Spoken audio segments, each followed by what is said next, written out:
13th, 2022. I am Dr. Alan Felsenfeld, and I am the president of the board. I will ask all of us on the board to turn our cell phones to silent. In fact, everybody turn your cell phone to silent. Board members do not leave them on the tables so we can prevent vibration and feedback. You may notice board members accessing their computers from time to time. We are using the laptops solely to access the board materials that are in electronic format. This is an official meeting, business meeting of the Dental Board of California. The board welcomes public comment on any item on the agenda, and it is the board's intent to ask for public comment prior to the board taking action on any agenda item. If for any reason I forget to ask for public comment on the agenda item and you wish to speak on that item, please raise your hand and you will be recognized. Depending on the number of people who wish to speak on a particular item, a time limit or a number of participants limit may be imposed. We ask all speakers to keep on topic. Please do not stray. And if a time limit is determined, please stay within that time limit. We may have a mid-morning break as we work through our agenda. We will see how it goes. I would like to call the meeting to order now and ask the board secretary to please call the roll. Good morning, Dr. Molina. Good morning.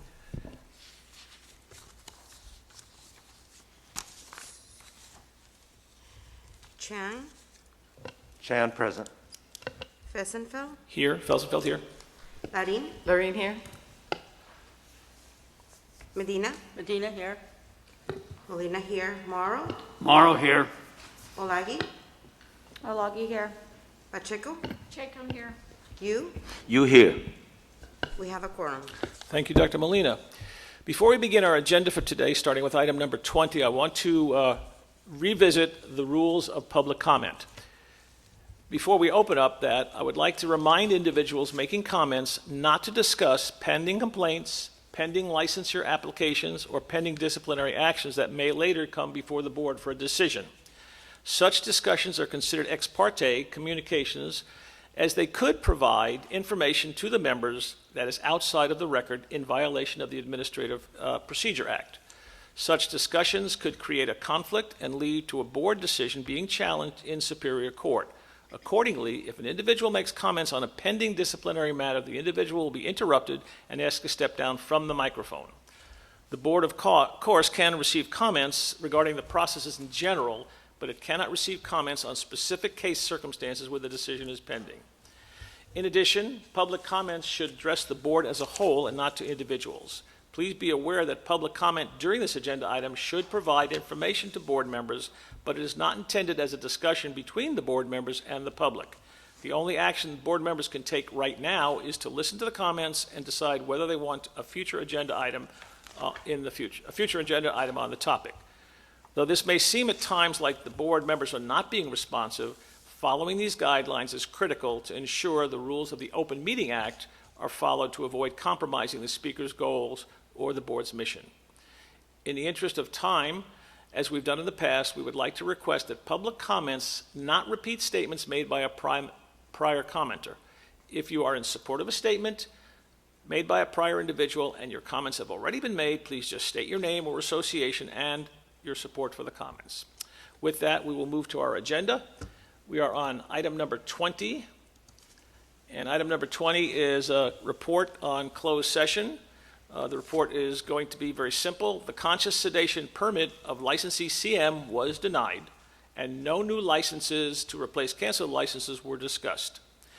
We are now on item number 21, the Dental Assisting Council report. Ms. Jerry Fowler is going to present this report. Good morning, Ms. Fowler.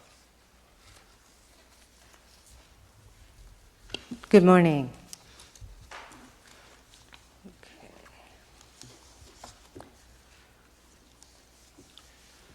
Well, my name is Jerry Fowler. I'm chair of the Dental Assisting Council, and I'll be presenting the Dental Assisting Council meeting report for the meeting held yesterday, May 12, 2022.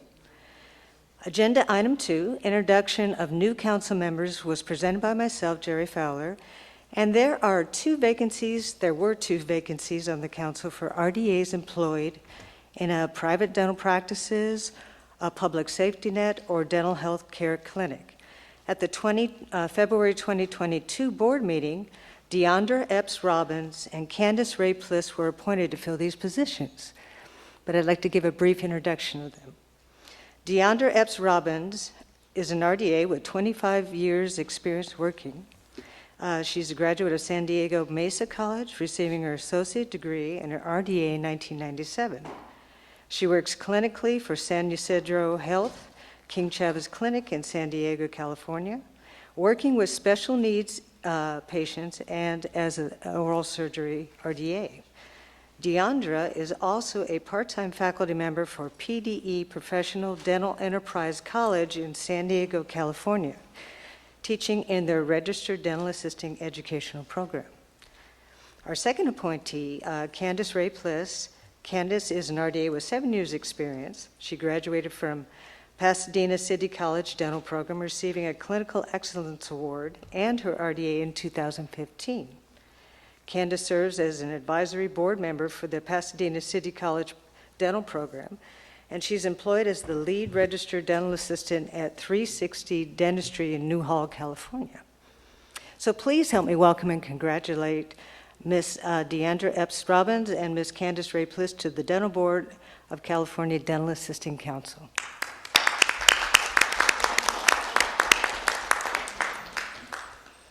Okay, I'll move on to agenda item 3, public comments on items not on the agenda.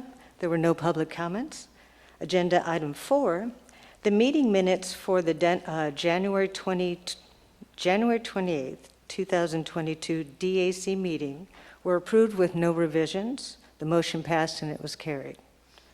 Agenda item 5, update on dental assisting examination statistics, was presented by Ms. Tina Valerie, Chief of Administration and Licensing for the Dental Board. Agenda item 6, update on dental assisting licensing statistics, was also presented by Ms. Tina Valerie. Agenda item 7, update on dental assisting educational program and course applications and reevaluations, was again presented by Ms. Tina Valerie, Chief of Administration and Licensing. Now to agenda item 8, discussion and possible action regarding recommendations of Council Working Group on RDAEF, administration of local anesthesia and nitrous oxide, was given by Ms. Tina Valerie and Dental Assisting Council Chair Jerry Fowler.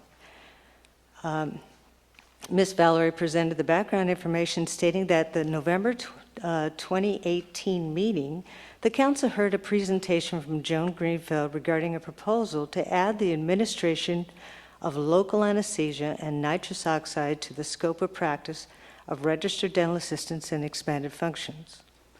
The Council directed staff to conduct more in-depth surveys of both dentists and a larger sample of RDAEFs to assess their opinions on adding the administration of local anesthesia and nitrous oxide to the RDAEF scope of practice.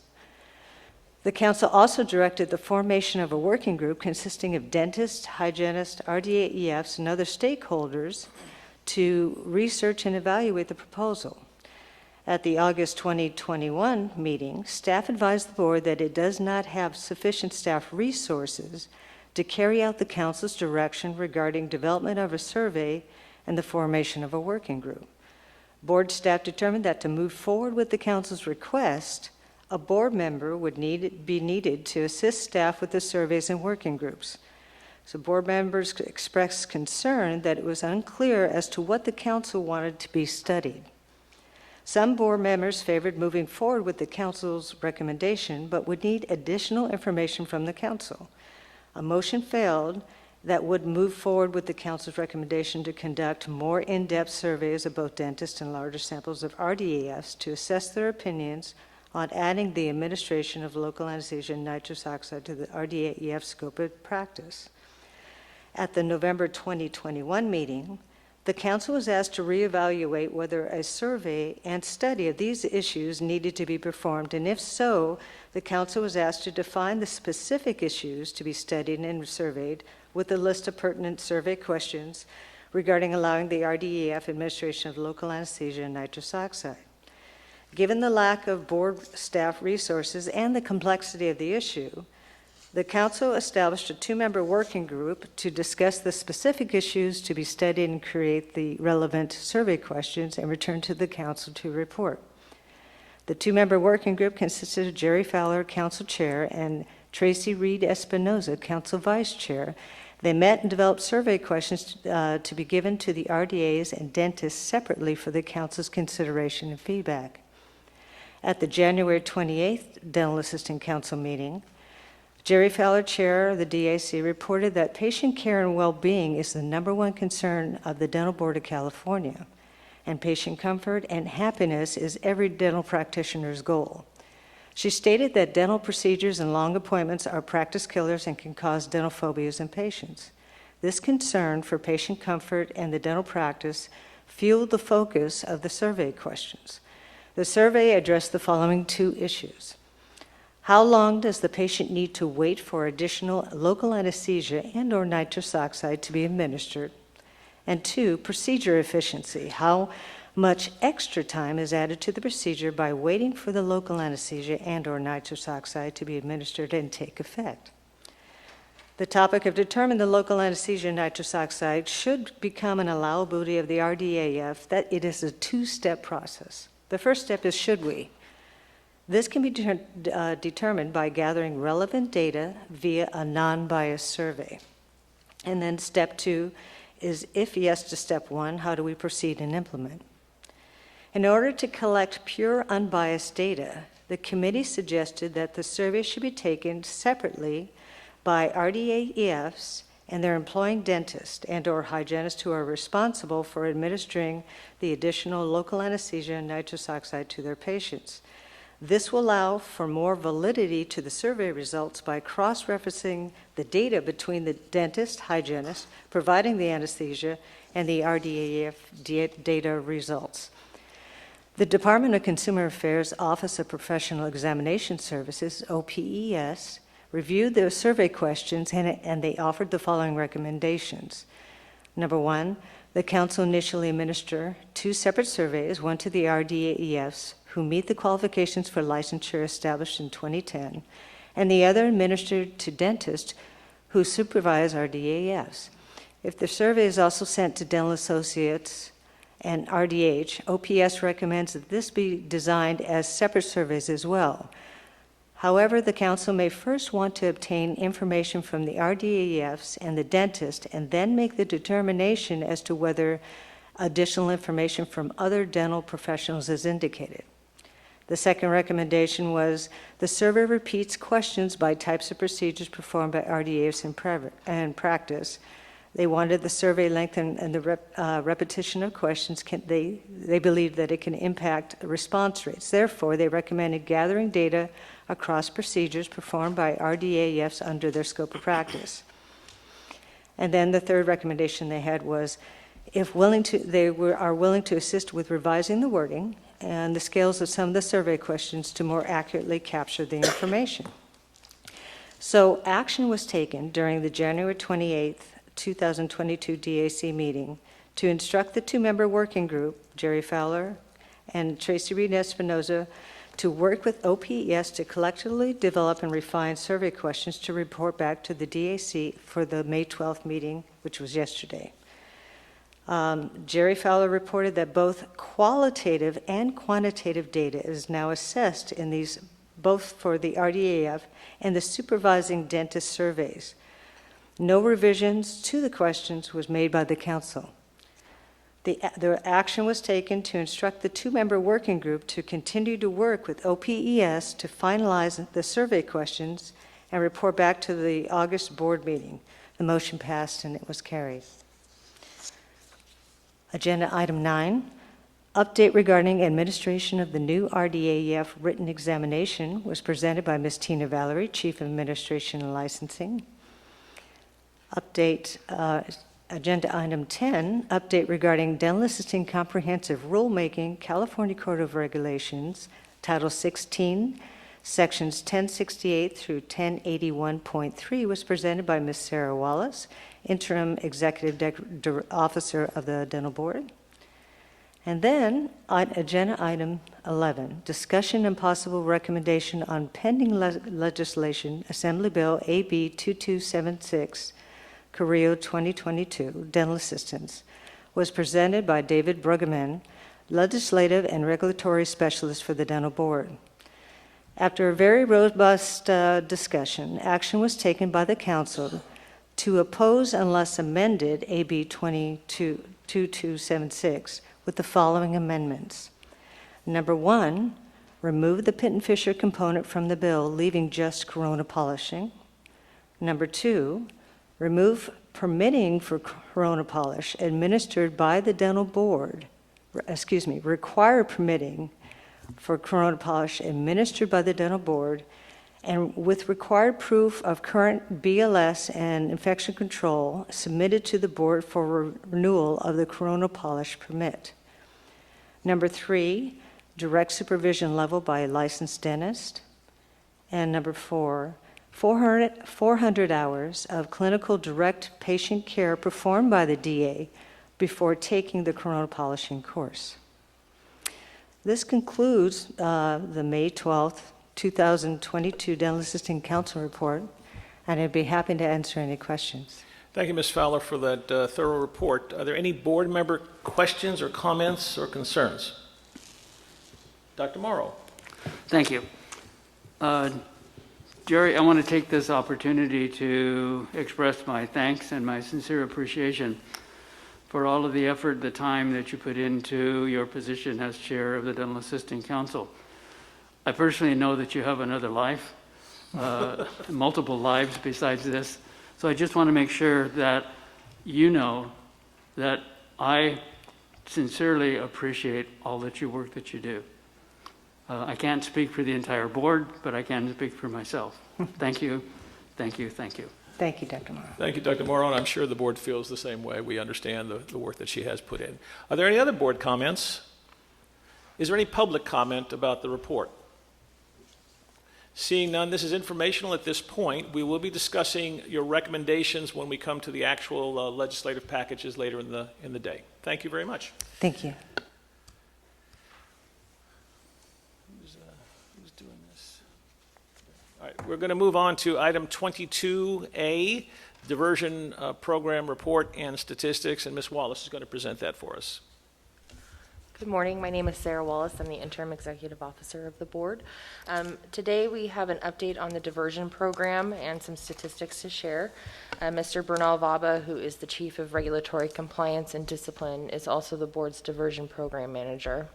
The Diversion Evaluation Committee was able to return to in-person meetings and held their first in-person meeting in 2 years on April 6th, and they have another meeting scheduled for July 13th. In the board meeting materials, there are statistics relating to the participants in the program. We currently have 7 participants with 2 that are self-referrals, 4 probation referrals, and 1 enforcement referral. And I'd be happy to answer any questions. Are there any board member questions or comments on the report? Seeing none, is there any public comment on the report? Thank you. Are you going to do the rest of these? And Ms. Wallace will continue on then. And item 22B, possible action about including a new individual on the DIC. So item 22B, the Diversion Evaluation Committee had a resignation of one of its members, and there was a need to fill the vacancy. Board staff posted a recruitment notice, and we received an application from a previous Diversion Evaluation Committee member, Dr. Jim Tracy. He was interviewed by Bernal Vaba and Maximus, the vendor who we utilize to administer the diversion program. Dr. Tracy has established that he has the experience and knowledge in the evaluation and or management of persons who have an alcohol or drug abuse impairment, and comes highly recommended to be appointed to the Diversion Evaluation Committee. And at this time, board staff are recommending the board appoint Dr. Tracy to the Diversion Evaluation Committee. Thank you. Is there any board discussion about the possible appointment of Dr. Tracy to the Diversion Committee? Dr. Chan, I see you up there for us. This is Chan. I'm going to move to accept the recommendation to appoint Dr. Tracy to the DEC. Thank you. Is there a second? Dr. Lieu? You second. Thank you, Dr. Yu. We now have a motion before us. Is there any further board discussion? Seeing none, is there any public comment on the possibility of Dr. Tracy being appointed to the Diversion Evaluation Committee? Seeing none, I think we're ready to vote. Dr. Molina, would you please take the vote? Chan, Chan, aye. Felsenfeld, Felsenfeld, aye. Larin, Larin, aye. Medina, Medina, aye. Molina, aye. Morrow, Morrow, aye. Olagi, Olagi, aye. Pacheco, Pacheco, aye. Lieu. You I. Motion passes. Thank you, Dr. Molina. We now move on to agenda item 22C, a discussion of the Cures Review and Evaluation System. Ms. Wallace will continue. Thank you. So as a standing agenda item, board staff provide a cures report with an update on statistics relating to registered users and the number of prescriptions that have been utilized. We've presented statistics in the meeting materials, and I'd be happy to answer any questions. You have the report before you. We've all looked at it. Are there any board member comments on the report? Seeing none, are there any public comments on the report? Then I think we're good. Thank you very much. Let us move on to 22D, I think, if I get to the bottom of this. And no, we're up to 23, excuse me. Thank you very much, Ms. Wallace. We're now going to discuss, this is going to be, Jessica. Okay. Yeah, we're now going to discuss the general anesthesia and conscious sedation programs, including the permit evaluation statistics. We're going to call on Ms. Jessica Olney to do the report for us. Good morning. Good morning, Dr. Felsenfeld and members of the board. My name is Jessica Olney. I'm the Anesthesia Unit Manager with the Dental Board of California. I'll be presenting agenda item 3, which is the general anesthesia and conscious sedation permit evaluation statistics, those which begin on page 103 of the material. The agenda item includes charts and tables which break down the results of the on-site inspection and evaluations which were completed in the first 3 quarters of fiscal year 2021 and 2022. These are separated by permit type and end with a breakdown of the evaluator pool, which is broken down between Northern and Southern California. This agenda item is informational only, and no action is requested, but I am available for any questions. Thank you, Ms. Olney. We have the agenda item before you. Is there any question or comment by the board? Seeing none, is there any public comment? Once again, seeing none, thank you for that. We are going to move on now to item 23B, excuse me, and that is the discussion and possible action on the appointment of new GA and conscious sedation anesthesia evaluators, excuse me. Go ahead, Ms. Olney. Thank you again. Just to give a little bit of a background, the on-site inspection evaluations are required of permit holders. Depending on the type of permit, they're required every 5 to 6 years. Each evaluation is conducted by a team of 2 evaluators who are subject matter experts appointed by the board. The requirement to become an evaluator for the board is to have at least 3 years of experience of administering sedation or anesthesia in a dental office setting. This is outside of their training. And the evaluators have to have experience in the method of administration, and at least one of the evaluators needs to have experience in the evaluation process. And what this means is when we have new evaluators, we'll team them up with a more experienced evaluator until they have done, usually they'll complete several before they go on and what we consider to train new people. But we ensure that they have several under their belt before they go out and do that. What you have before you are 3 applications for permit holders who would like to become subject matter experts for the board. The first is Dr. James Hahn, who is a general anesthesia permit holder since June 30th of 2016, who practices as an oral surgeon in Pleasant Hill, California. Dr. Hahn would like to conduct not only general anesthesia, but also conscious sedation evaluations in Northern California. Dr. Christopher Chu is a general anesthesia permit holder and has held his permit since December 31st of 2014. He's a dental anesthesiologist in San Ramon, California. He has requested to be limited to general anesthesia evaluations, also in Northern California. And Dr. Al-Rezik, who is a conscious sedation permit holder. He has held a conscious sedation permit since November of 2017 and practices as a general dentist in Visalia, California. He'll be limited to conscious sedation evaluations in Central and Southern California. The action requested for this agenda item is that the board consider the staff's recommendations to appoint the 3 applicants as evaluators for the general anesthesia and conscious sedation program. Thank you, Ms. Olney. We're going to break this into 3 separate action items because there are 3 separate individuals for the purpose of clarity and transparency that we look at each of them alone. I have a question for you, or at least a comment perhaps. In the first case, Dr. Hahn is asking, he has a GA permit, he's an oral and maxillofacial surgeon, so he's certainly eligible to be an evaluator of both conscious sedation and general anesthesia. Is it critical that we appoint him for that, or just allow him to be a a general anesthesia evaluator, and that will automatically be part of it? I'm just from a procedural standpoint. I believe that appointing him as a general anesthesia evaluator will allow him to. All right. We can put both in there. I'm just kind of curious, because I know that if you have a GA permit, you can do all of the levels below. But That's if you have a correct. conscious sedation permit, you have to stay there. All right, well, we need a nomination first for, a motion for Dr. James Bumsuk Hahn for acceptance. Dr. Chan. This is Chan. I'm going to accept the staff recommendation to appoint Dr. Hahn for a general anesthesia and conscious sedation permit. Dr. Lieu. You second. Thank you. We have a motion and a second. Is there any board discussion on the topic, on the nominee, excuse me?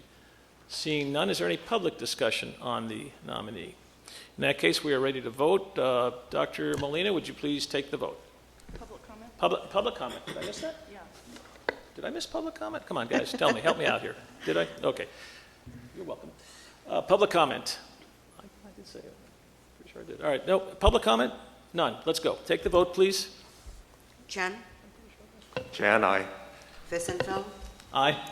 Larin, Lorraine, aye. Molina, I, Mendoza, Medina, Medina, I. Morrow, Morrow, aye. Olagi, Olagi, I. Pacheco, Pacheco, I. Lieu. You I. Motion passes. Okay, thank you. Next, Dr. Christopher Chu. We're going to do the same thing. He's a dentist anesthesiologist, and he wants to have a GA evaluator status. Is there a nomination for that? Dr. Chan. I'm going to move to accept the staff recommendation to appoint Dr. Chu for general anesthesia permit. Thank you. Anyone want to second that? Dr. Larian? I second. Okay, is there further board discussion? Thank you. Is there any public comment? We are ready to vote. Dr. Molina, if you will, take it on Dr. Chu. Chen, Chan, aye. Wiesenfeld, Felsenfeld, aye. Larin, Medina, Medina, I. Molina, I, Morrow, Morrow, aye. Olagi, Olagi, I. Pacheco, Pacheco, I. Lieu. You I. Motion passes. Thank you very much. The third individual is Dr. Faris Al-Rezk, and he is requesting appointment as a conscious sedation evaluator, as that is his level of expertise. Is there a motion? Let me guess. Dr. Chan. Thank you, Dr. Chan. What's your motion, sir? Got a motion to accept the staff recommendation to appoint Dr. Al-Rezik for a conscious sedation permit. Thank you. Is there a second? Pacheco, second.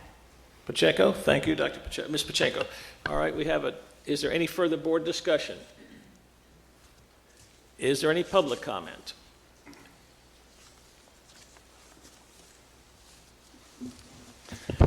Good morning, board members. Dr. Bruce Switcher, I'm speaking on behalf of myself. I've been a general anesthesia evaluator for probably 30 years and go way back with this program. In the past, appointment of evaluators was always regarded as a ministerial duty that was done at the staff level where the applications were reviewed for consistency with the requirements. I just wondered if there's a good reason for this to be moved to board approval. I don't have any objection to it, but it does delay the appointment of new evaluators somewhat.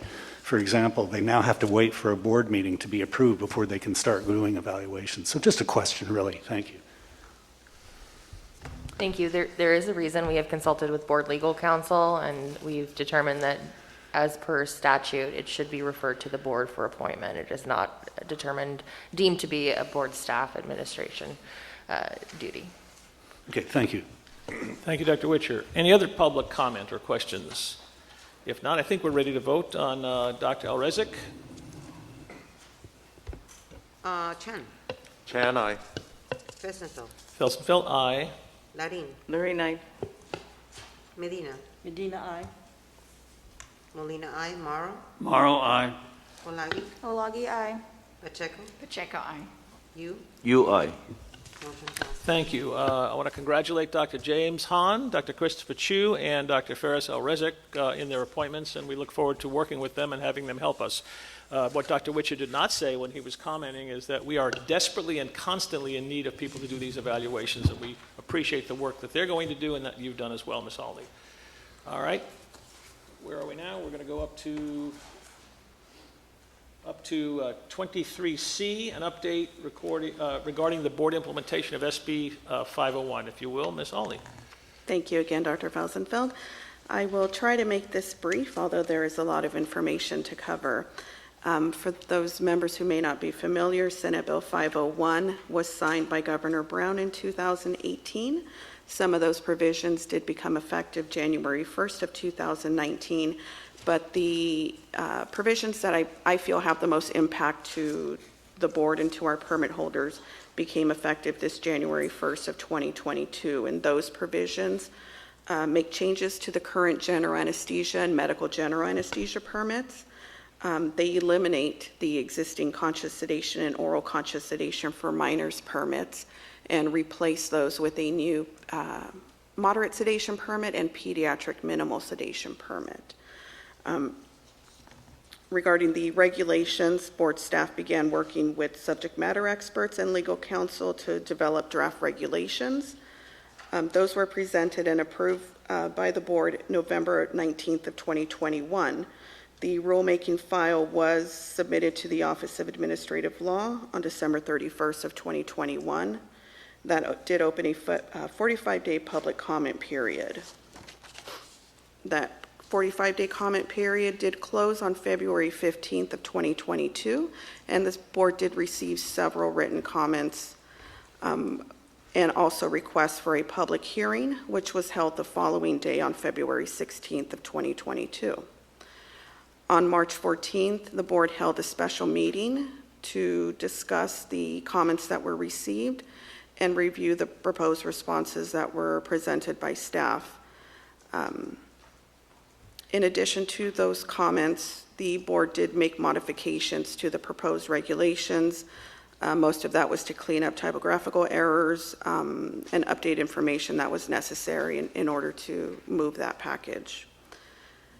The board discussed and took action to accept the recommendations, which opened another 15-day comment period, which was posted to the board's website on March 18th of 2022. The 15-day public comment period closed on April 4th. Board staff did receive one adverse comment, which was withdrawn. The rulemaking file was submitted to the Office of Administrative Law and filed on May 2nd of 2022. And we are currently awaiting their final review. They do have 30 business days, and right now we are waiting to hear back. As far as Brees Implementation, Brees is the computer system that the board uses that allows licensees and applicants to do things like renew licenses, apply for new permits and licenses online. Board staff did begin working with the Office of Information Services last year. They did contract with an external vendor who will be building a Brees system for the board. We are starting with a simplified version of Brees that will allow staff to issue permits as soon as those regulations are approved. We do anticipate that the bare bones system will be up and running the first week of June. We'll keep working with that vendor to make modifications to the Brees system to get it finalized and be able to have all of the necessary items up and running by the end of the year. The board also submitted a legislative proposal which was approved at the November 2021 board meeting. That legislative proposal included not only to extend the implementation date of Brees, but also to include maximum fee limitations for the pediatric endorsement and renewals needed to renumber the sections for the new pediatric endorsement fees, correcting the existing conscious sedation renewal fee to instead change it to the moderate sedation fee. These were items that were overlooked in the initial Senate Bill 501 language. Senator Bates has submitted a bill, SB 652, which is to be used as the vehicle to carry our amendments. The bill, as of today, has not been amended to include those, but we do anticipate that it will. And Sarah, I don't know if you want to add to that. Yes, so SB 652 is anticipated to be the vehicle to carry the board's legislation. I've been in contact with the bill's sponsor, the lobbyist for Calamos, and I've explained that now that the regulations have been submitted to the Office of Administrative Law, which we anticipate to have an answer in the next month or so, and the fact that Brees is ready to be implemented at the beginning of June, it's likely that we will no longer need the implementation date to be pushed back as part of the legislative proposal. However, we still need that fee authority for the pediatric endorsement and the clarification for the moderate sedation renewal. So we're still working on that, and I believe the bill has been referred to the Assembly Business and Professions Committee, so it's still in the legislative process. Thank you, Sarah. The last item in this memo is the educational courses accepted in lieu of Pediatric Advanced Life Support, or PALS. Senate Bill 501 also added section 1601.8, which gives the board the authority for the purpose of training standards for general anesthesia, deep sedation, and moderate sedation to approve a training standard in lieu of pediatric life support.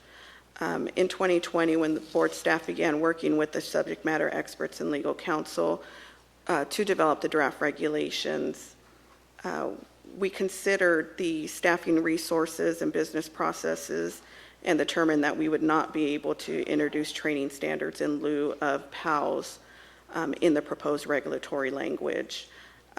We understand that the board's regulation would be challenging in order to make changes or updates to these types of courses. Pediatric advanced life support, advanced cardiac life support, basic life support, these are all the types of courses that are constantly being reviewed and updated, and the regulatory process would not allow for us to be able to make those changes in a timely manner. So the proposed regulations that we did introduce did not include training standards. What we have asked is that the courses that we accept are approved or provided by American Heart Association, American Red Cross, and American Safety and Health Institute, which are all current providers who review and offer these types of courses.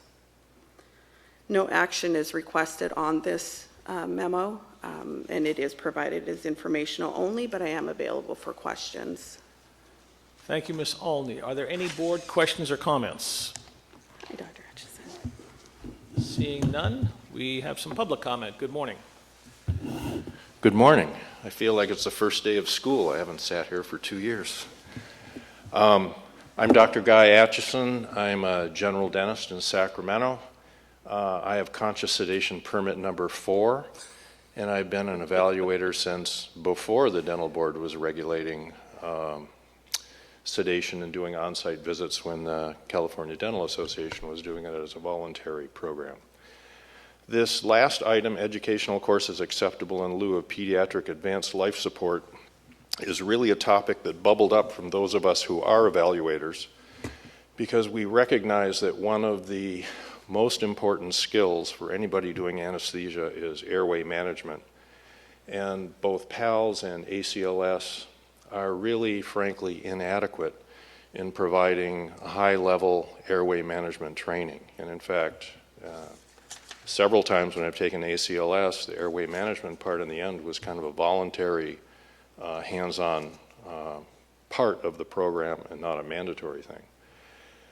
I completely understand the difficulty the board has in trying to come up with an alternative to PALS or ACLS, because the American Heart Association is constantly refining their requirements and the course. But in talking with other evaluators, perhaps an alternative consideration for the board, something simpler to implement, would be to create or approve a hands-on advanced airway management course that would be taken in addition to PALS or ACLS. There are many organizations, the oral surgeons, ADSA, that are developing these courses because we all recognize how important airway management is. So that's basically my request, is that you consider bringing up an agenda item in the future to look at creating an addendum course in advanced airway management to go along with both conscious sedation. Now it'll be moderate sedation.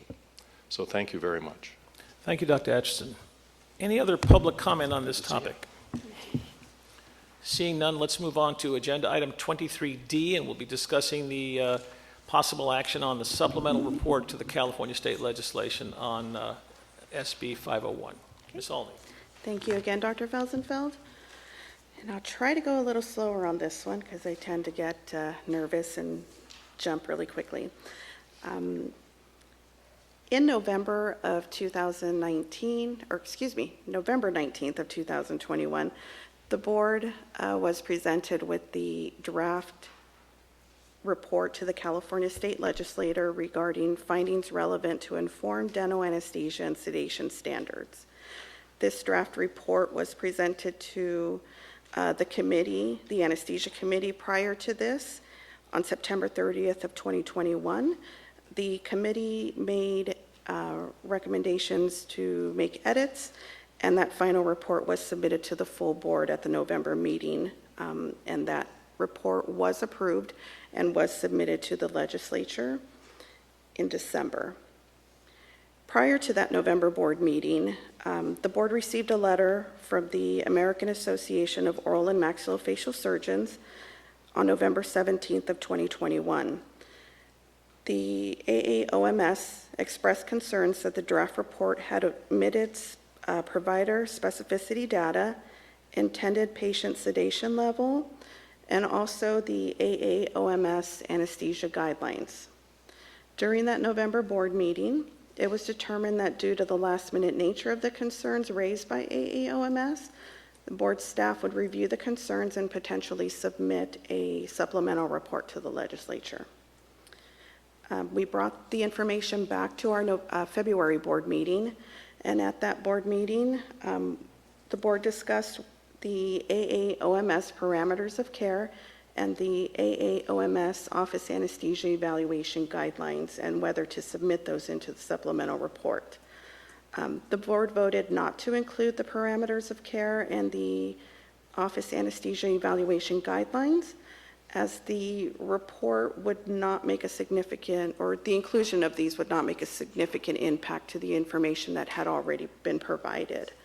At that time, we did also express to the board that due to staffing resources, we did not have the supplemental report ready to present, and that we would bring it back to the May board meeting. So presented to you today, beginning on page 129 of your meeting material, is the supplemental report. Staff did complete a comprehensive review of the reports that were submitted to the board. In addition to the original reporting data, which included information from January 1st of 2017 through December 31st, or excuse me, June 30th of 2021, we are also including data that has been received between July 1st of 2021 and December 31st of 2021. So this includes an additional 6 months of information.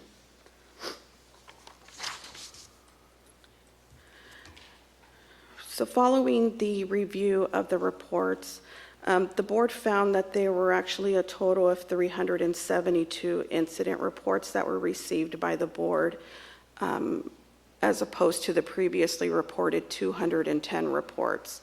We did find that there were inconsistencies in how the data was recorded, not only in the Brees system, but by staff. Since we have found these errors, we have worked with the Brees team to update the enforcement module to include codes that will allow us to easily pull reports and be able to verify the data on a monthly basis in order to not miss any of these. Again, we've also updated our business process with staff to ensure that the reports are routed to the appropriate units so that we don't miss any reports in the future, as we do intend to provide data on our sunset review report. Of those 372 incident reports received,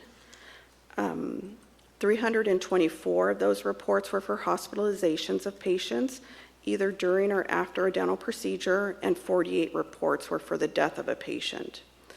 However, out of this, 186 of the reports did not include the administration of sedation or anesthesia.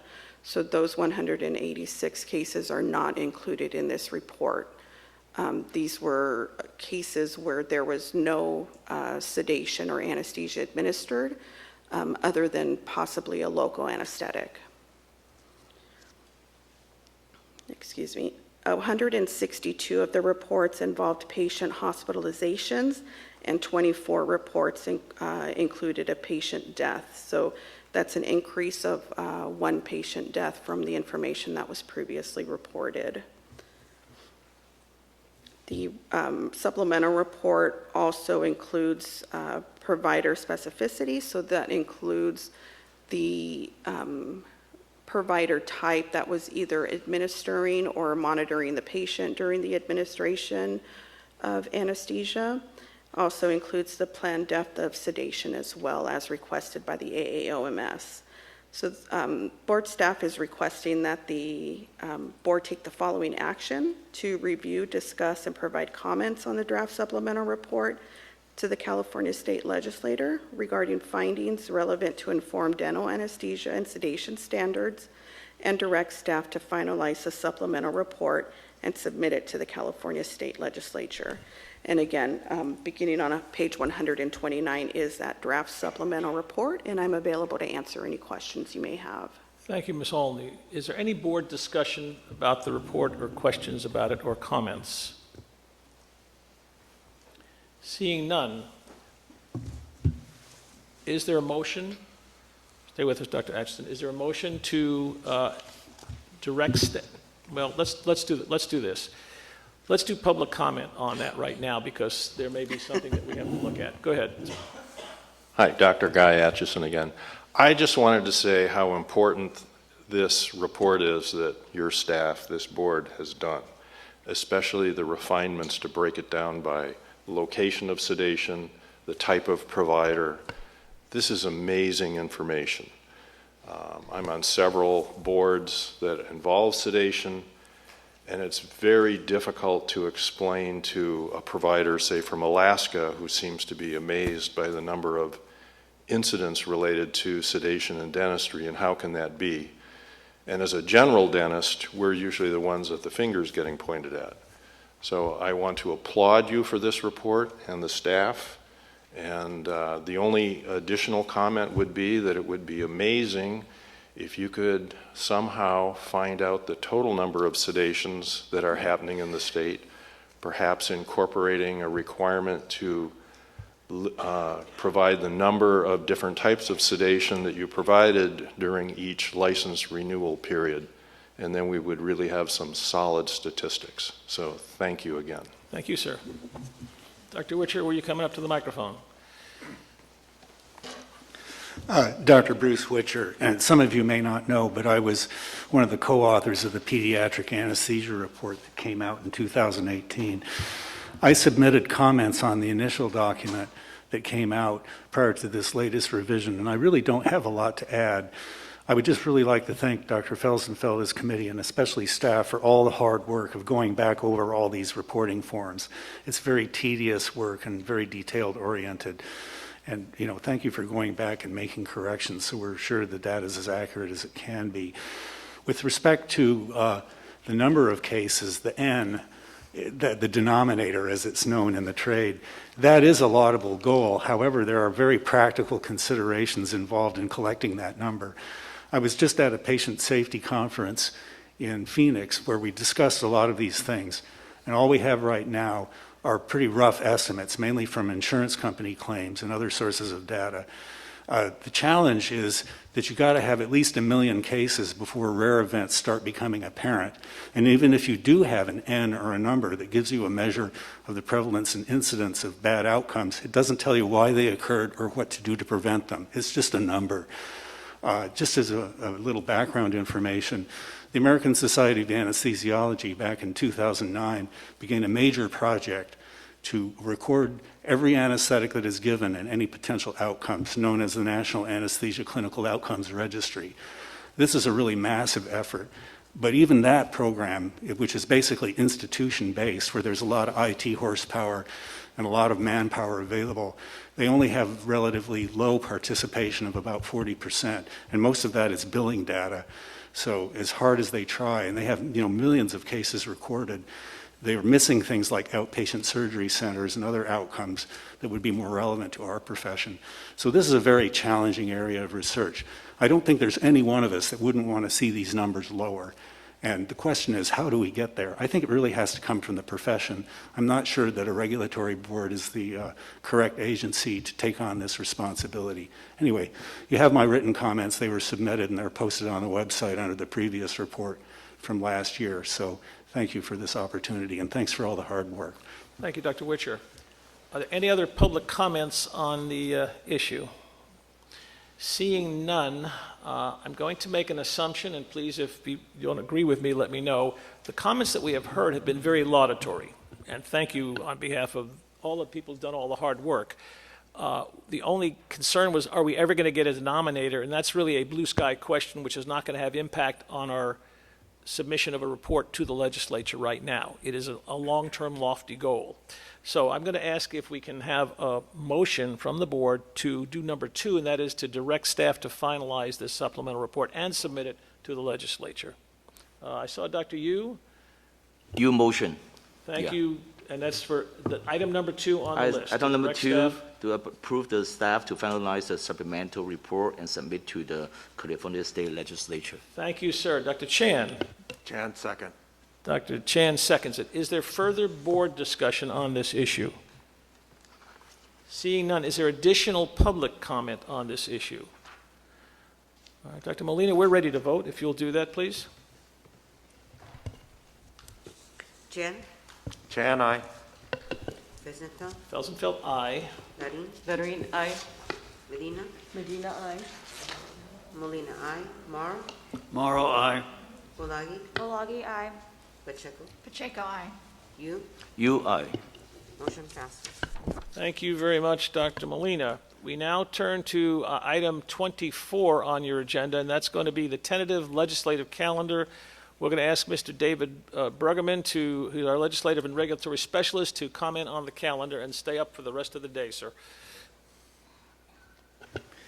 Hi, I'm David Bruggeman. I'm just going to briefly point to the calendars for the Assembly and the Senate, which you can find starting on page 171 of your materials.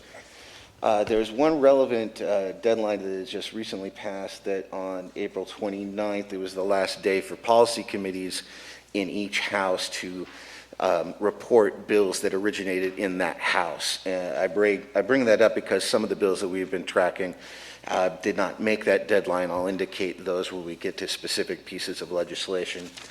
But the other relevant deadlines that you're going to want to pay attention to are that on May 27th.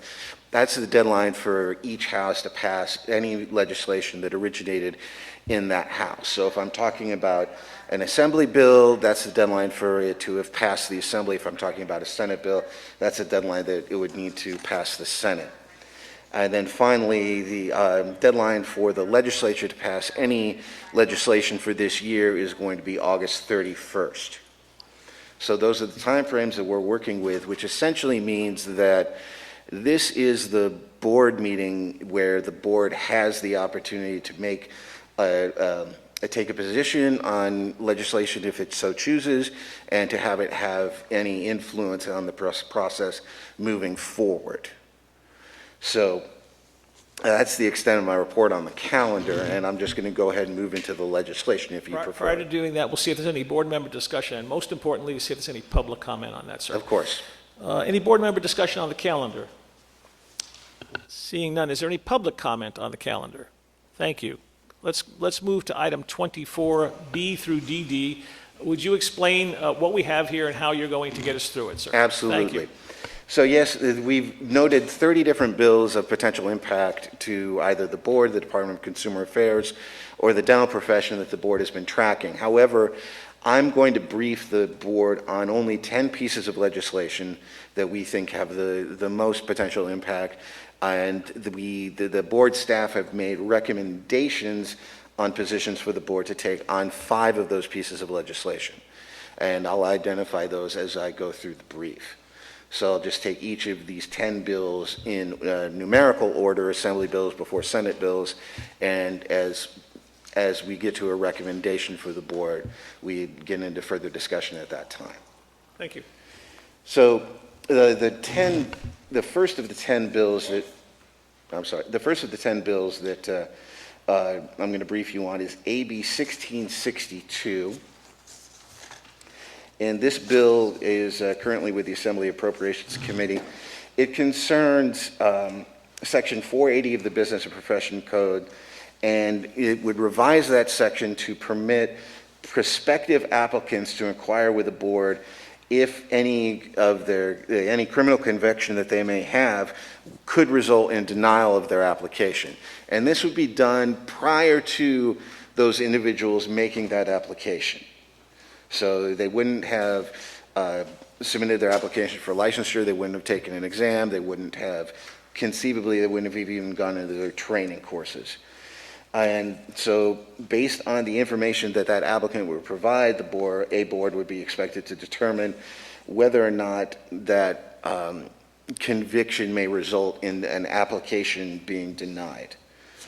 So, and the bill as currently written indicates that the boards would be able to charge a fee for this, but it would be limited to either $50 or the cost of administering these procedures, whichever is smaller.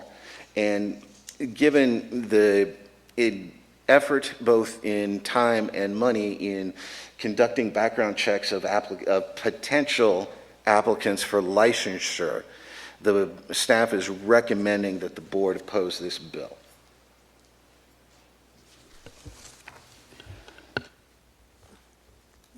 Having said that, do we have a motion to take an opposed position is what you're asking us to do from a staff perspective? That is the staff recommendation, yes. Okay. Do we have a motion? Dr. Morrow? I so move. He has moved an opposed position. Is there a second? Dr. Chan? All right, so we now have that before us. Is there further board discussion about this?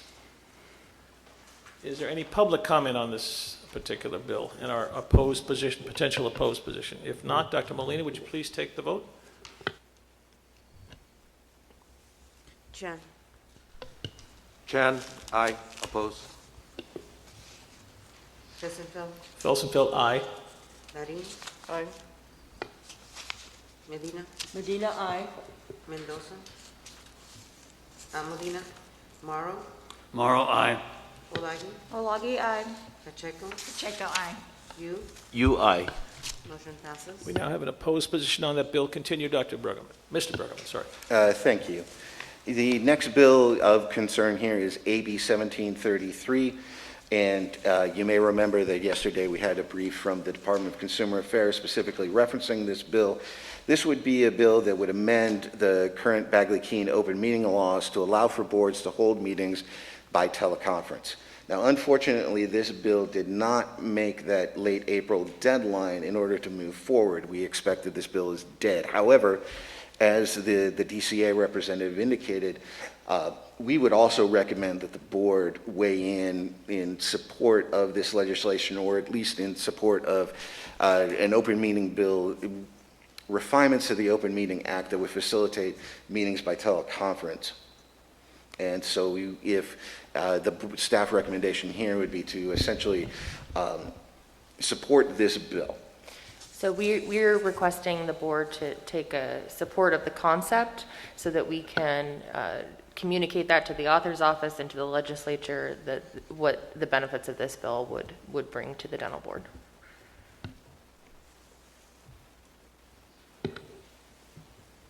Was that a question to Mr. Bruggeman? That's what we want to support in concept, is what Ms. Wallace is saying. Yes, that is And correct. okay. I apologize. All right, Dr. Morrow, discussion? Yes, I move support the concept of AB 1733. Is there a second to that? Dr. Chan? Chan, support. That was a second, is that Yes, right? second, yes. Thank you, Dr. Chan. Any other board discussion on a support position for 1733? Seeing none, is there any public comment on that? Seeing none, Dr. Molina, please take the vote. Chen, Chan, aye. Besenfeld, Felsenfeld, aye. Karin, Betty and I. Medina, Medina, I. Molina, aye. Morrow, Morrow, aye. Olagi, Olagi, I. Pacheco, Pacheco, I. and you. UI. Motion passes. Motion passes. Thank you very much. We are going to take a, what was it now? It was going to be a support and concept on that. All right, the third one, Mr. Bruggeman, go. Yes, the next bill is AB 2276. It concerns expanding procedures for unlicensed dental assistants. The bill would add a new section to the Business and Professions Code, which would permit unlicensed dental assistants to conduct coronal polishing or pit and fissure sealing if certain requirements are met.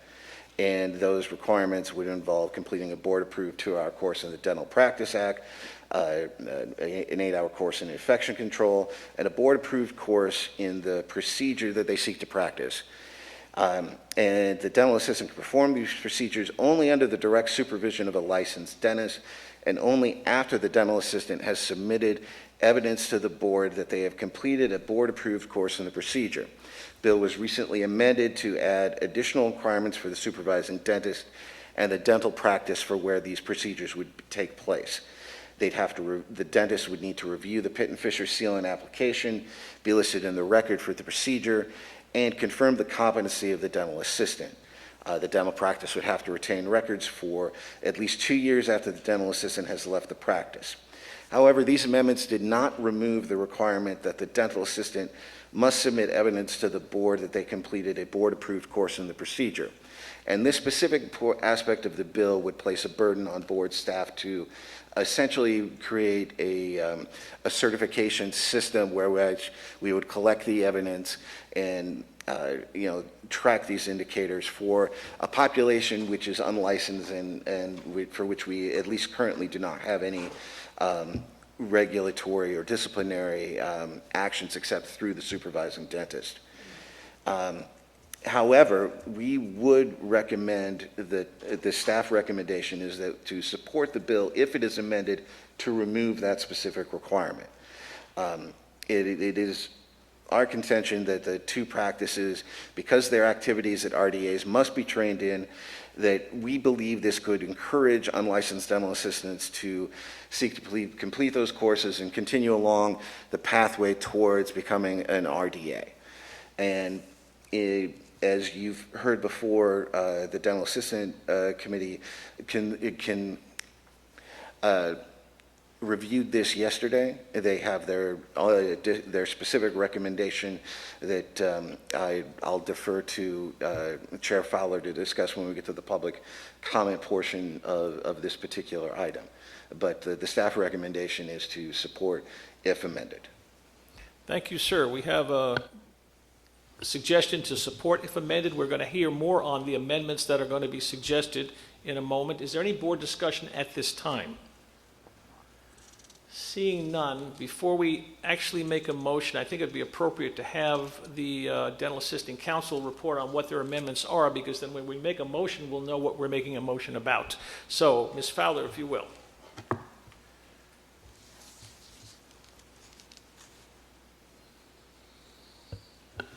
Okay, so we voted to oppose unless the amendments would be to remove the pin and fissure component, leaving just the corona polishing, required permitting for corona polish administered by the dental board, and require proof of current BLS and infection control submitted to the board for renewal for the corona polishing permit, direct supervision level by the licensed dentist, and 400 hours of clinical direct patient care performed by the dental assistant before taking a corona polishing course. Those were the amendments.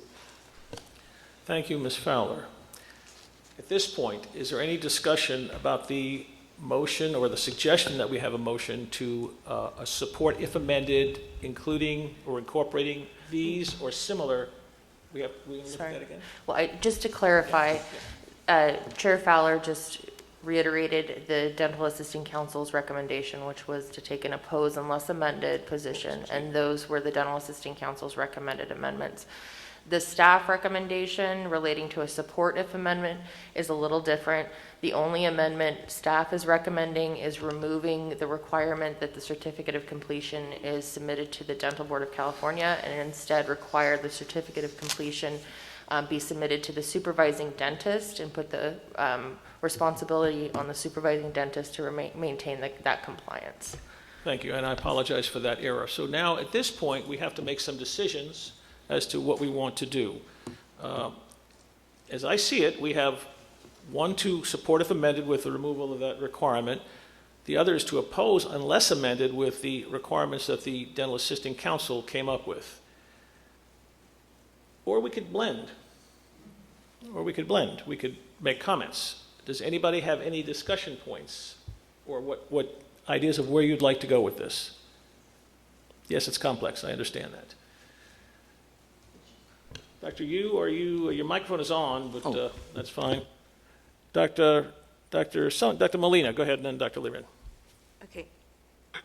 I have a comment. These assistants are on the job training, correct? And we're asking them to do 400 hours before they can take the exam? Yes, that's one of the amendments. We don't know, it takes a certain amount of skill. We don't know how long they've been dental assistants, and there isn't a prerequisite for that before they take a corona polishing course. They could be newly hired. Maybe they just were newly hired and now they're being told to take this course. So with no background hands-on dentistry, they could have just came from a different profession possibly. They were maybe a hairstylist and just came in and said, okay, now I'm doing dental assisting. So there's a certain amount of clinical expertise that they need to gain before to understand, I believe, and also to apply that skill set in dentistry, just basic dentistry. Yes, it would seem to me that if we're training them, that's why we're training them, because they don't know. But if there is no regulation, and okay, say you just got someone who was your hairstylist, and they said, yes, I'd like to be your dental assistant, and okay, now it's their second weekend, and now I'm going to put you in corona polishing. In 2 weeks, had they really gained enough knowledge base in dentistry to be able to take on that concept? We're going to ask Ms. Tina Valerie to weigh in on this, because this is her area of expertise within the board. Thank you, Ms. Valerie. Good morning. Thank you. My name is Tina Valerie. I'm the Chief of Administration and Licensing. And I just wanted to clarify one point, which is that currently unlicensed dental assistants can take corona polishing without any formal training. So the law has been this way for I believe, since at least January 1st, 2010. So dental assistants, unlicensed dental assistants, have been able to take corona polishing at any point of their career. I could go today and sign up for a course. So I just wanted to make that clarification. Ms. Wallace? To also piggyback off of what Tina shared, and to speak to Dr. Molina's question, so through the on-the-job training pathway, as Ms. Valerie reported, a candidate to apply for a registered dental assistant license can perform 15 months of on-the-job training through a supervising dentist. They can take the coronal polishing course at any given time. That is a requirement to be submitted, a certificate of completion of the coronal polishing course when they're applying to the board for their RDA licensure.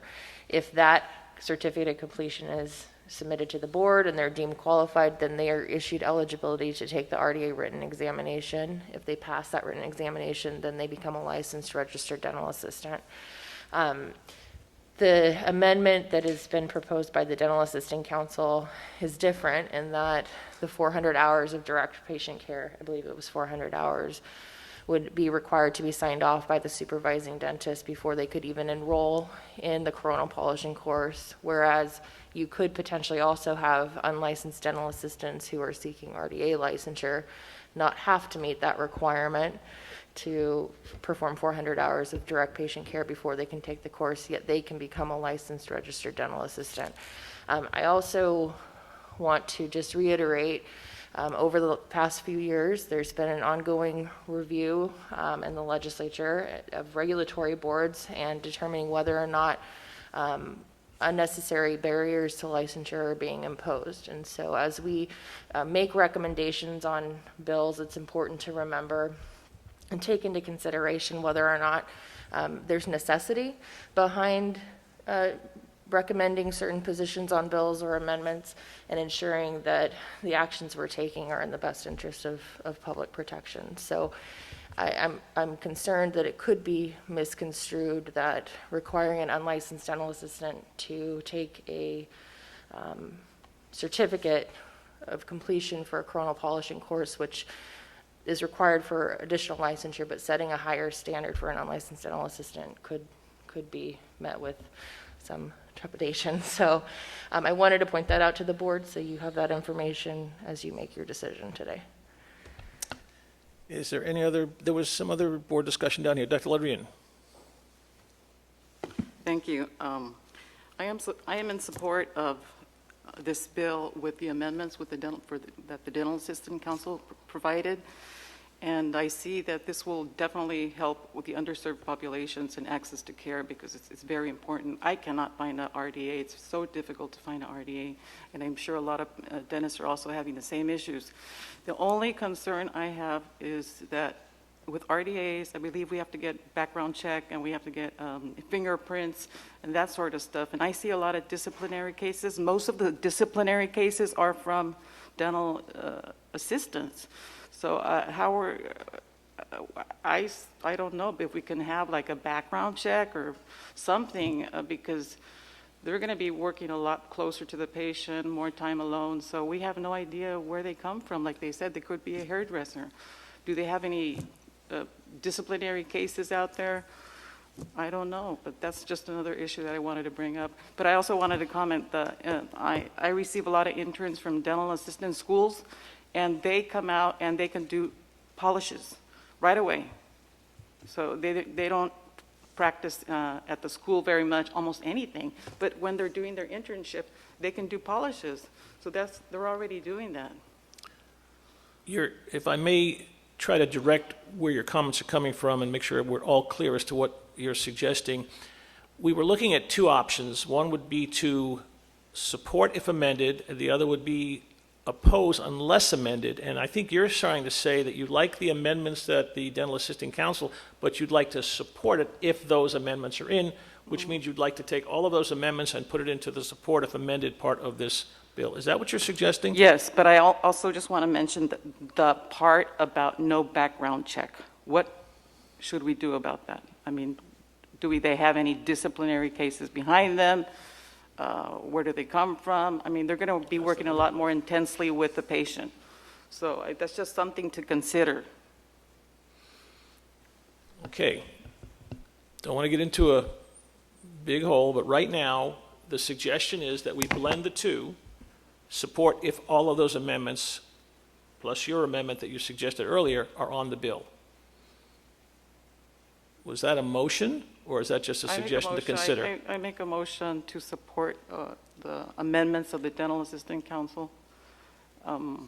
And to support the bill if Yes. those amendments are made. I want to make, I'm not putting words in your mouth, I want to understand you, Yes, yes, that's you right. understand what you're telling us. Yes, yes. Okay, very good. Is there a second? I'm sorry, Ms. Welch, go ahead. I had some clarifying comments, but I really want to lock down this motion right now. The motion is to support, if amended, to include the DAC amendments. Is that correct?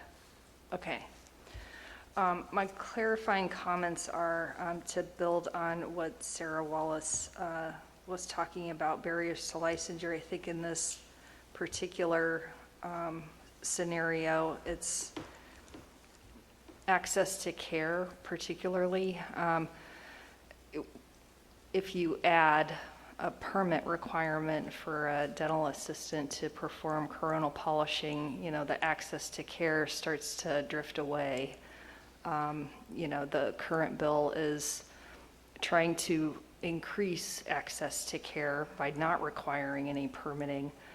So if the permit piece of this is included, the balance between access to care and barriers to licensure starts to get a little wobbly. That's just one point. But I did want to clarify, Dr. Molina asked if the course would be required, the 400 direct patient care hours would be required before taking an exam. And there, right now, the DAC did not talk about any examination for permitting. It's just a permitting and fee requirement with the 400 hours before taking the course. And then arguably you would just apply for the permit. So there's no examination. And if there is an examination component, this gets even more difficult because then it's, OPES has to be called in, and then there's convening of a committee to talk about questions that go on the exam. And so an exam component is not part of what the DAC was recommending. Thank you. I'm sorry, I wanted to clarify Go ahead, as Ms. Wallace. well. As part of the Dental Assistant Council's recommendations, and this is not in your board meeting materials, but the permitting requirement would require board staff to implement an entire permitting structure. We do not currently have the mechanism in Brees in order to track this information. The bill does not include fee authority, so you may want to consider fee authority to offset the costs of the permitting structure as well. And you may also want to consider delayed implementation if you recommend a permitting structure, because it will take upwards of 1.5 years to potentially have to do regulations and implement Brees changes to implement these provisions. Yes, well, go ahead. And you could also require the fingerprinting with that permit process. You could button that up as well. We still do not have a second on that motion. Do you, in proposing this motion, are you looking to make any of the changes or suggestions based on what we're hearing? I would propose the fingerprinting. You'd like to add fingerprinting? So that would be support, if amended, to add fingerprinting to the list. I don't like delaying it in the permits. I do not like that. I rather, but if we do fingerprints, do we have to have also attached to a permit, or can we remove the permit? Board staff would recommend not issuing permits. My other concern from a staff perspective is that there would then be a disparity between unlicensed dental assistant. Fingerprinting is required as an RDA licensure requirement, but then you will have a group of dental assistants who, if they seek a coronal polishing certificate to just perform coronal polishing, they would be fingerprinted, while all other dental assistants would not be fingerprinted. And I think that the overall fingerprinting of unlicensed dental assistants and the consumer protection issues associated with that are probably a much bigger discussion, part of a much bigger discussion for the board to consider. It is. So how can we protect the public a little bit better? Just by a background check? I don't know. And again, if we do implement a background check, it will take time to set that up. And so, again, I do think that that's part of a bigger discussion, which we can put on a future agenda item. At this point in time, the recommendation, or the bill, is just increasing the scope of practice for an unlicensed dental assistant to be able to perform coronal polishing. And I agree, I don't like that there would have to be a delay in implementation, but in order for us to be able to issue the permits, we would have to have a delay in the timeline to be able to put the mechanism in place to be able to issue those permits from a staff perspective. So as not to suspend it and continue it on, can I remove the permit part and the background check and add it later, the background check, or at some point? Can it be added later? That can always be a board member request for a future agenda item. Okay, so I would like to retract my motion and just accept the motion with the recommendations minus the permit. Say that again, Dr. Liren. Accept the motion, where was it? Let's see, to support the bill. To support the bill. With the recommendations of the DAC council without the permit, excluding the permit part. Is someone writing this down, I hope? Okay, so that's the motion you're making, to accept the, adopt, you're accepting the bill as it is, but you want that except for the permits to go in as the amended. So support if amended with everything but the permits. That's what you're asking for. Is there a second? Sorry, I just want... I'm sorry, is there more? Sorry, Dr. Molina. Dr. Molina was up. I apologize. Okay, do we have the option of accepting the bill without the amendments in lieu of the fact that we're saying that it's going to affect access? Put the microphone there. Access is going to affect access to care if we're adding the 400 hours and everything else. So if we can just support the bill without the amendments. Is that going back to what Mr. Brueggemann was suggesting and not using the DAC amendments? Is that what you're asking to do? Correct. Okay. Still don't have a second. Do we have additional? I would second, Dr. Molina. I would second. What are you seconding? Second to go with board's Wait. recommendations of the amendment current. So not DAC's recommendations, but I would second to go with board recommendations. That's what I'm hearing. So what Mr. Brueggemann is suggesting to support it if amended for the one area that you want to amend it. So, yes. All right. We didn't get a second on that. So this is is there a second on her motion, on Dr. Olagi's motion? Almost Dr. Olagi's motion. Well, Or is I it believe more? that was Dr. Molina's motion and Ms. You Olagi's you were second. seconding her motion. I'm sorry, I didn't hear you make that official motion. All right, so now we have before us a motion to support, if amended, as Mr. Brueggemann was suggesting earlier, without the DAC amendments at this point, with the understanding that other things can happen down the line. And to clarify, that amendment is to remove the requirement for the board to collect the certificates of completion and then instead place the onus on the supervising dentist. Okay. Is there any discussion of that by the board going to that level?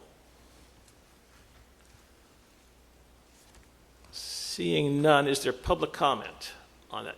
Come to the microphone, identify yourself, please. I believe the young lady was first, Ms. McCune. All right. She yields, as they say in England. Mary McCune with CDA. We are in agreement with what the motion is on the table right now. We also wanted to let the board know that the purpose of this bill is to really provide short-term relief for the workforce shortage issues that dentistry is experiencing, knowing that CDA is planning on having more longer-term and more expansive conversations with opposition and other stakeholders beginning this year, and we'd like to come back to the board with a more comprehensive proposal for possible support as soon as next year. Thank you. Thank you, Ms. McCune. You're suggesting more to come. Stay tuned. Thank you. The other young lady? Dr. Witcher. Dr. Bruce Switcher, CDA. I would just like to point out that during the time I was on the board, we really didn't have any quality of care complaints that I can think of that were related to RDAs. Of course, we wouldn't know about DAs. So it isn't really a large enforcement issue. We have over 50,000 DAs out there. They're the backbone of the workforce. And to complicate their ability to maybe get a minor scope expansion, I think would be an access to care issue. So I would, again, just reiterate our support for the staff recommendation. Thank you. Thank you, Dr. Witcher.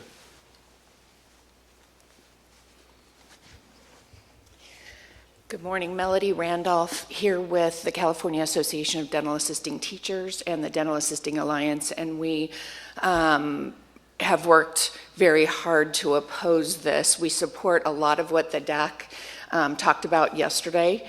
There are a lot of issues here, and you're talking about access to care, which we understand, but we also need to come back to patient safety.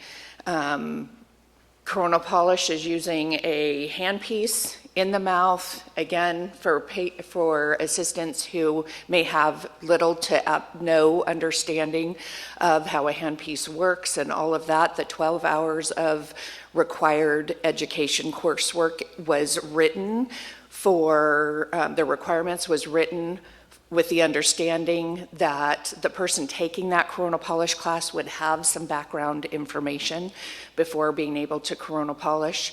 So we'd like to just come back to patient safety, the 400 hours of direct patient care so that they can learn how to suction, how to hold the handpiece, how to sit chair side, all of the basics before they take a coronal polish class.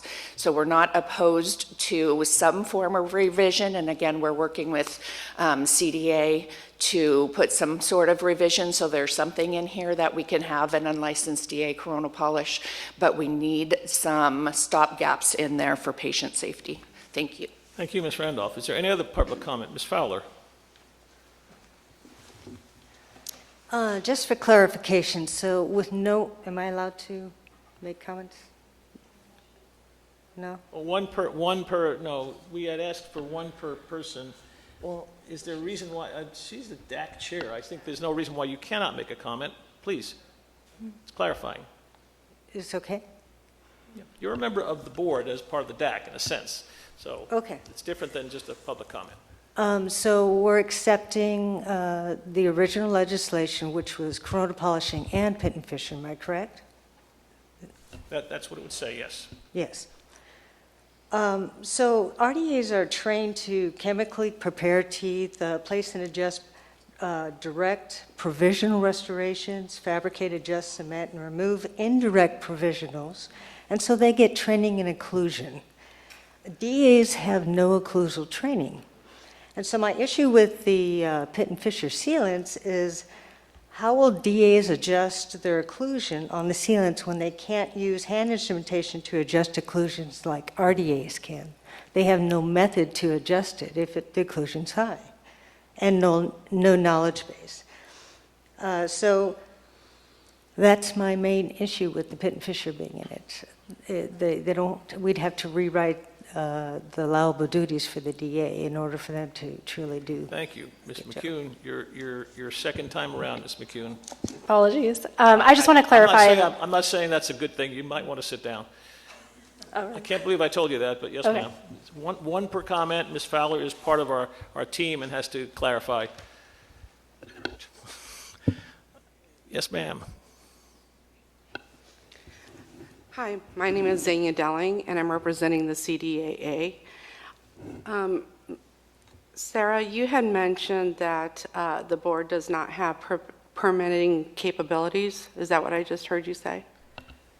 Well, unlicensed dental assistants are not permitted currently. No, I mean, but I thought you said that the board staff doesn't have permitted capabilities. It's not currently set up, so we would need time to implement permitting for a new permitting category. Okay, but we do have permitting categories for ortho assistants and DSA, right? So I believe that for the purposes of public comment, I'd be We're happy gonna to we're gonna have to cut this. I'm sorry. answer Okay. that We offline. have to stay on topic, and Well- we cannot have a conversation. Uh-huh. Your public comments are for us to hear, and we will react as we need to, but we can't have a full conversation. You're Okay, not so in the I debate. get, okay, so then my comment would be, if we have the capability of permitting 2 other categories, I don't know why we can't permit the DA. So that's my public comment. Thank you. Thank you. Appreciate that. Ms. Valerie, do you want to speak again? You're good. Is there any other public comment that we have not heard already?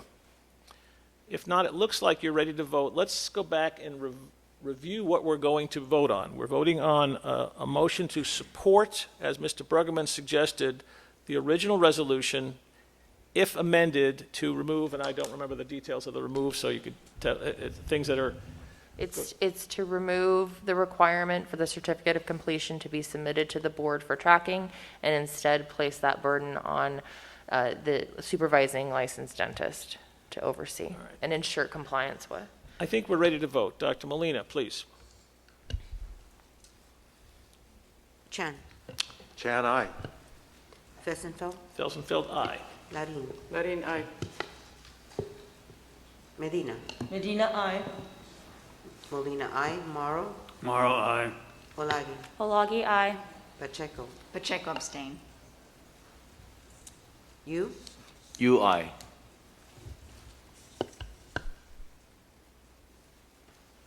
motion passes. Thank you.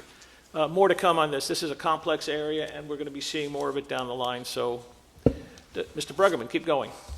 Thank you. So the next bill we're briefing on is SB 652, but we've essentially discussed this earlier this morning.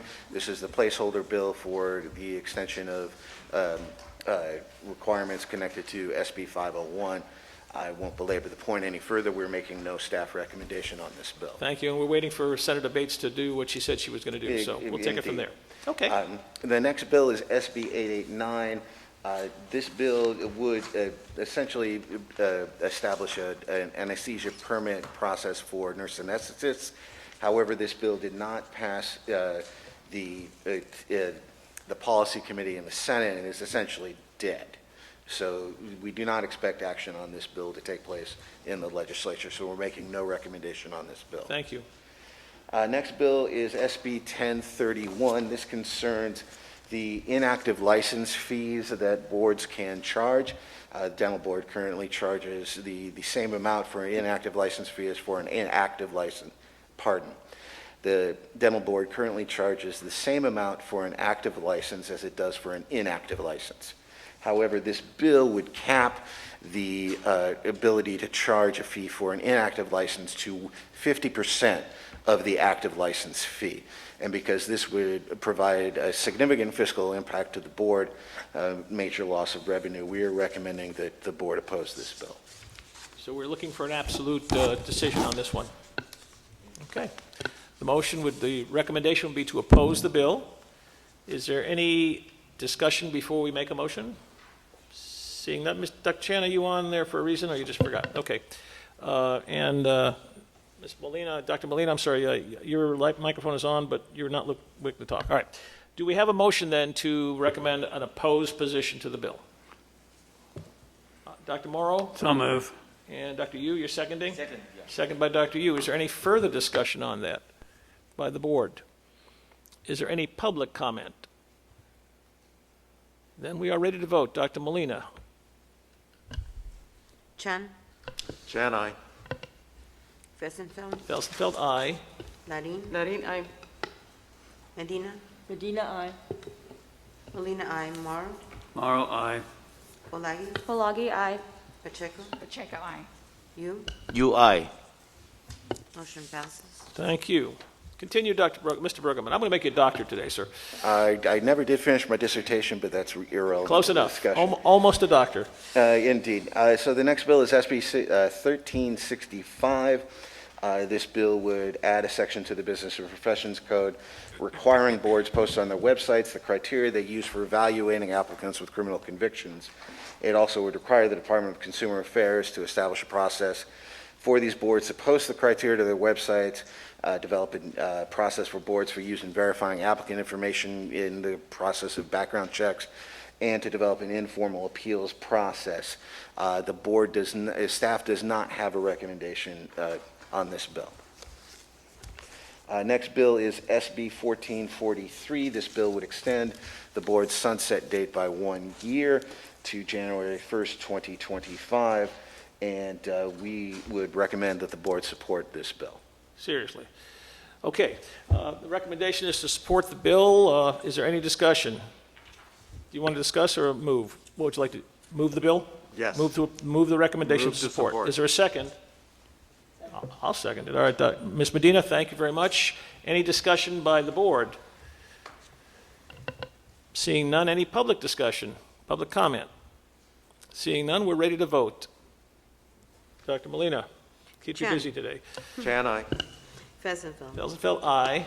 Larin. Larin, aye. Medina. Medina, aye. Molina, aye. Mauro. Morrow, aye. Olagi. Olagi, aye. Pacheco. Pacheco, aye. You, aye. Motion passes. Thank you. Mr. Bruggeman, continue. Thank you. The next bill that I'm briefing is SB 1471. This bill, however, did not pass the late April deadline, and we expect it to not move forward in the legislature, but it would amend Section 1636.5 of the Dental Practice Act and repeal Section 1636.6 concerning the deadlines for foreign dental schools to maintain their current accreditation as they shift over to CODA. Again, we do not expect this bill to move forward in the legislature this year. Thank you. The last bill I'm briefing is SB 1495. This bill primarily makes a number of non-substantive changes connected to the revision of the name of the Office of Statewide Health Planning and Development to the Department of Healthcare Access and Information.